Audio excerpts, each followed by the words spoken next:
Hey everybody, Barry here again. Picking right up from the last video. I have to change valve springs and figure out my little exhaust leak and also fix a couple of bolts that I broke. So here we have the springs. I just got them laid out right there. I changed one in the last video. It was terrifying. I used one of those clampy tools. Didn't work well. But I gotta put all this back in there somehow. This is a very small space. That is a very large assortment of parts. I don't know where it's all gonna go. Also, I have to figure out, if I have time, how to get this bolt out that's broken, that bolt out that's broken. This bolt broke off in here, and another bolt broke off in here. Why? I have no idea. Maybe it hardened from the constant hot, cold, hot, cold, hot, cold, because turbos get really, really hot. So that's a possibility. Made the bolts brittle, but it won't happen again because I'm gonna bury it in anti-seize. Probably along with everything else, because those are the rules of using anti-seize. So anyway, I have this valve spring changed. You can see how this one here is very shiny and gold, and this one here is kind of covered in oil. But my buddy Frampton loaned me his tool for changing LS valve springs. And this is it right here. It's a trick flow kit, TFS 90306. It's for LS1 style engines. And he said that they actually sent him the LS3 one by accident. So he just kind of had to drill out these holes here to make it be able to be adjusted correctly, but that's not really a big deal. What that does is bolts right down here to where the rockers go. And then you just screw down this nut here, which pushes the valve springs down. It's a nice looking tool. Hopefully it'll work well. I've never used a style like that before. Okay, I've never used this tool before, so this is going to be a little bit of a learning curve for me. Now I would imagine step number one will be to bolt this tool down. If I can get it to bolt down, would be kind of cool.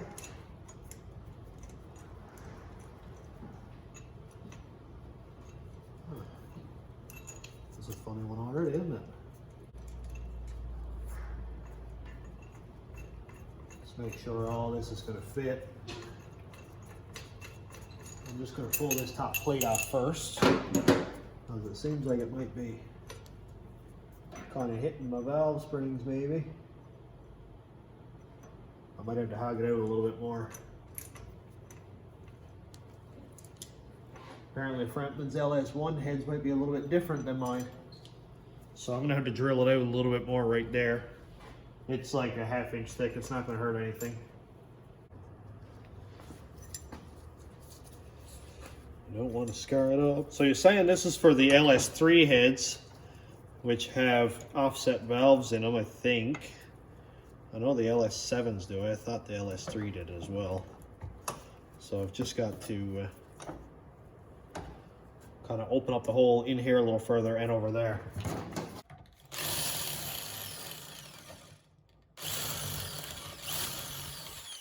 I don't want to open it up a lot.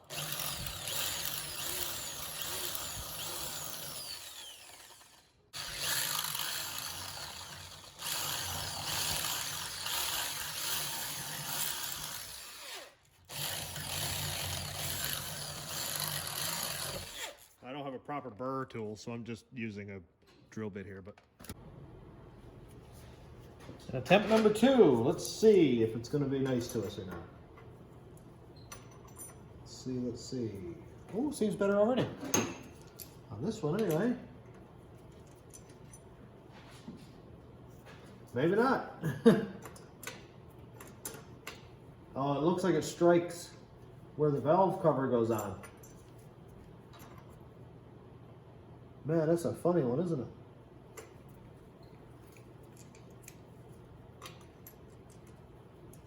So I put this bolt in first. And try not to get in your guys' way.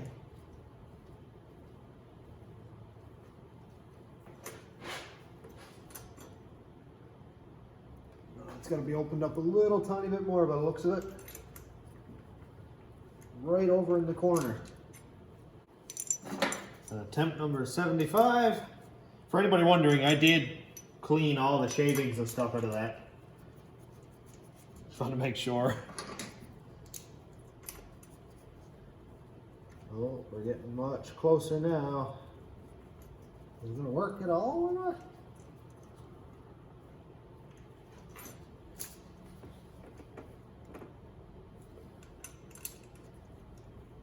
Dude, it's so close to getting in there.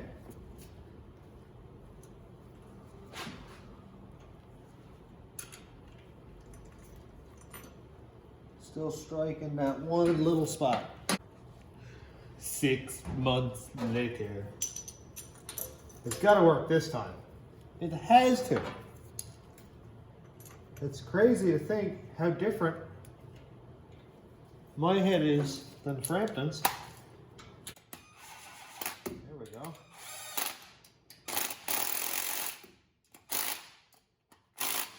Much gooder. And it doesn't seem to be striking the springs or anything, so that's a good thing.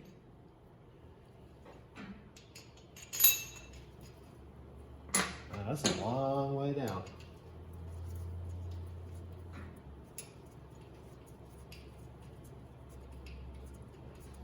I wonder if it's going to compress the springs enough to... Bye-bye. I wonder if it's going to compress the springs enough to get the keepers out. Now I've got to fill the cylinder.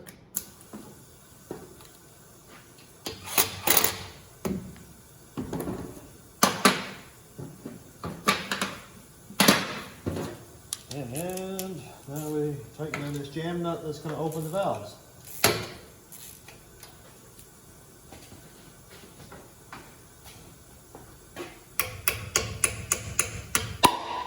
Ooh! Pop the valve open.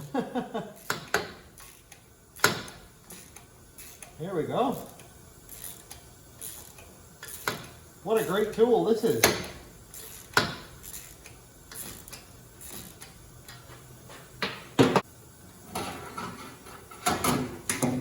And I need my handy dandy magnet. One. And lock number 2. I am going to pull these out just so nothing goes flying.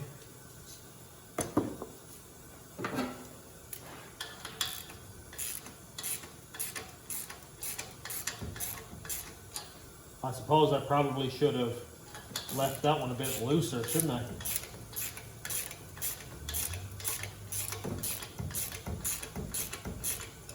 I haven't really done this before.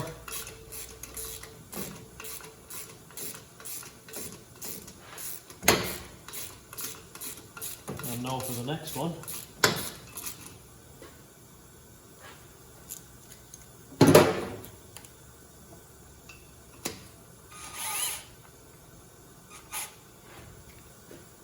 There we go. Now I've got a height set where I won't tighten that Allen key down any further.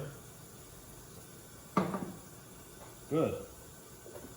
Well, I've got to pull it all the way out anyway to get the springs out of it.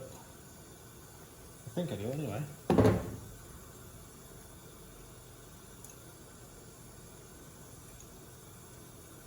Yeah, I'm going to take it all the way out, I think.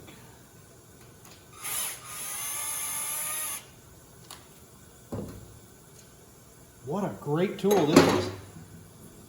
I don't even fear for my life, like, at all. So here's the pac1219, obviously. Here's the pac1218. I'm actually going to grab my calipers and see if there's a difference between the wire size, because I think there might be. Now you're going to hear hissing in the background. That's just because I have to leave the shop air hooked up to the cylinder or the valves will fall down.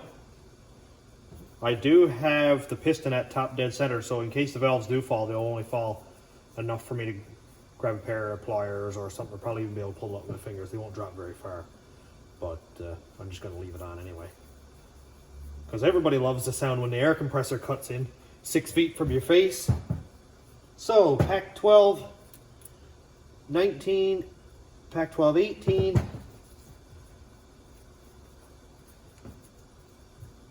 Doesn't even look used. It's crazy. And I'm just going to grab the caliper. I want to see the height difference and the wire size difference. Just do it in inches.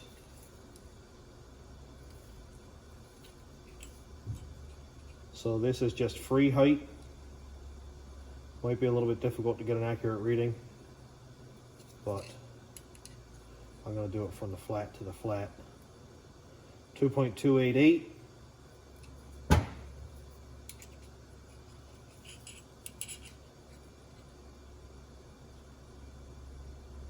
And 2.295, so really they're about the same height, I'll say. Let's see if there's a thickness difference in the wire.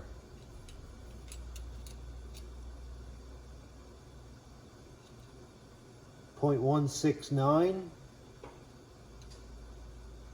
Yep, 0.169.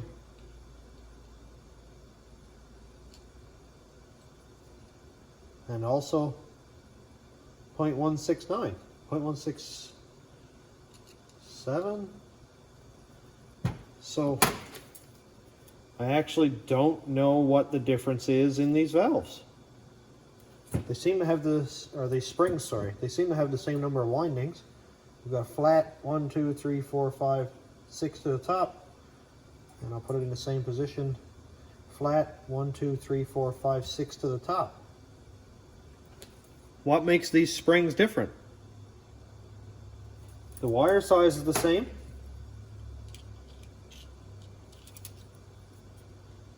I'll just do it in the middle now for a laugh. 0.169.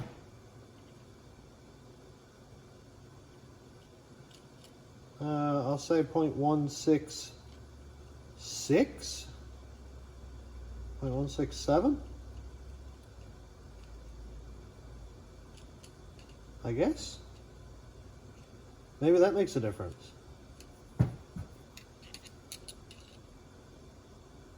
0.168, 0.169. I have no idea. I don't know what makes them different. Somebody should come in and tell me what the actual difference is. So I'm just going to go put these springs in before that compressor cuts in again, because I already tried to film this once and the compressor cut in. That's the thing. When you've got a steady stream of air flowing out of the cylinders, I hope it's not coming out through my intake.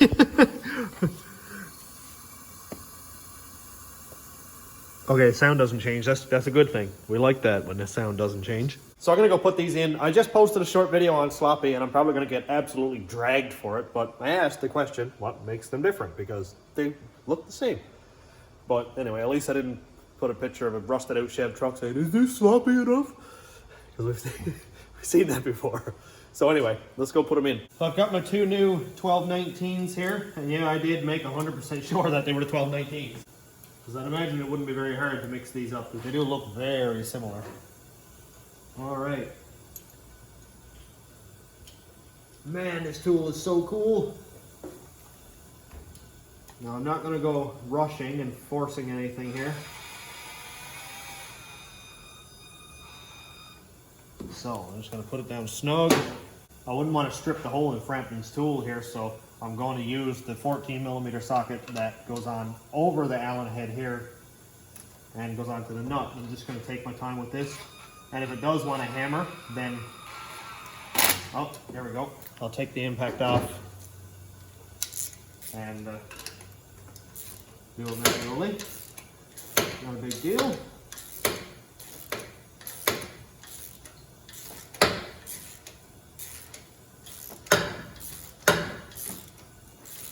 Anybody's concerned about the knocking, it's me whacking the ratchet off my catch can. All right. I'm going to put these magnets back in here because this still terrifies me. So I got no magnet on my hands, or no metal I should say. I'm just going to let this in a little tiny bit. And here. I'll let it out a little tiny bit more. It makes it more difficult when the spring isn't up high enough. And the locks keep falling out. Or the keepers, or whatever.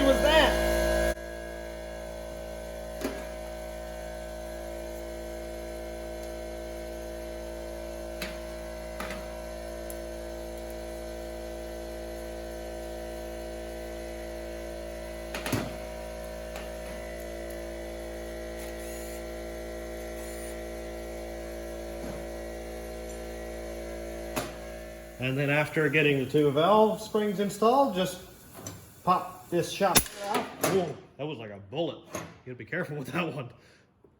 And then we're done. I'm getting there. I've got cylinders 1, 3, and 5 done, and now I'm working on 7. I just gotta show you how much it sucks, because right now we can only see 3. The other one is way down there and under the brake booster. And I've got the cylinder pressurized now early because I forgot to do it on this one. 2 valves went down and I had to figure that out. But anyway, it wasn't a big deal. But yeah, it's way back there, man. So I'm hoping that this tool is going to fit without hitting the firewall, but I haven't got that far yet. I got it. I actually did it. And I can see because I grabbed my light. But yeah, it's in there. It is in there. Wowzers. So I've only got these 8 springs left to change. And there is something that I want to check on after I get one more set of springs out. A guy on Sloppy mentioned that he noticed that the inside diameter of the bottom of the spring, which would be the inside diameter of this piece right here, like that. That's kind of hard to explain, but anyway, is bigger than a stock 862 head spring or whatever. And he found that it would kind of slop around on the seat. Like down here. Now when I put these springs in, I didn't even notice that. I didn't even look for it. So I have no idea if it would cause any issues or not. It obviously didn't here because I don't have any broken springs, but I don't know. I'll check it out anyway. I'm just getting ready to put my last 2 1219s in. So I figured I'd measure it next to a stock spring. And it is a lot bigger diameter here. But let's see. So the inside diameter of pac1219 is 876, which I think is like 7/8. And the stock spring is 830. So we're talking about 40 thousandths in the difference, which I don't really see making a huge difference, but well, I suppose you're talking about an engine and tolerances matter, but there is a bit of movement there. Let's try it with the stock truck spring. Even the stock spring has a nice bit of movement there, so maybe it doesn't make much difference at all. So we're all done with this tool. I am absolutely ordering one of these as soon as I go up front, because there's a very good chance I'll be doing this again. And man, what a good tool. I love it. Everything is so cool. So I'm just going to clean this stuff up because I don't want to give it back to him full of oil and stuff. So in case I didn't say the part number, I think I might have, but it's TFS-90306 by TrickFlow. Make sure this stuff is all nice and clean. Just put the hardware back in the bag, actually. Comes with good looking hardware too. Frampton installed his springs, and I now install my springs with the same tool, and none of the hardware is rounded out or anything. Nothing is stripped. Usually if it's cheap bolts and stuff, you'll see galling on the threads after just a couple of uses. But these look good. So I had to kind of round this out earlier, like I said, but that's not something I would go and do, modify somebody's tools, but he said he already had to drill this stuff out. He already had to elongate a couple of these holes to fit his heads. And I wonder if my heads were a little bit off, a little bit different than his are. Because he's got the early LS heads. I think they're like 841s or something like that, some weird number. So, TrickFlow, there we go. Best tool ever invented. Thanks, Frampton. Now that we're done, wherever we are, here we are. Now that we're done with the springs, I can put all the push rods back in.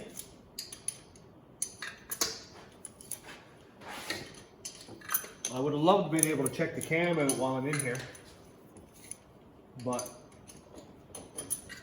yeah, I don't want to go any deeper into this engine than I have to. I'll end up with front seal leaks, or I have had balancer bolts round out the threads on me before. I'm just not doing it. When I'm ready, I'll take the heads off and I'll put new lifters in it. But summer's almost over, and I don't want to mess myself up and miss what's a little bit left of nice days. I've done that before, and it's very hard. It's very hard when you're a couple nice days left and you're working on something, trying to fix something that broke unnecessarily. Too many times I've done that. So, I just really hope that if I do have a bad lifter, it doesn't trash the cam. Because that would suck a lot. If it was a stock cam that I didn't care about, I wouldn't care. So we're done with the valve springs. How cool is that? So I want to thank Jorge again for sending me these correct springs. I noticed that when the valve is all the way open, these springs are very close to being touching. Just imagine with the springs that are 25 thousandths shorter. That's pretty crazy. That's pretty wild. I'm surprised that I didn't break a spring or mess up a head or something like that, but it's fixed now. So hopefully it'll be good from here on out. And I doubt that my noise will be gone. I really do think it's a lifter, but we'll deal with that when we get there. That'll be a next year thing. And yeah, so I'm done here for today. It's been a long day. My legs and my back hurt from leaning way over that engine bay, and my knees are killing me.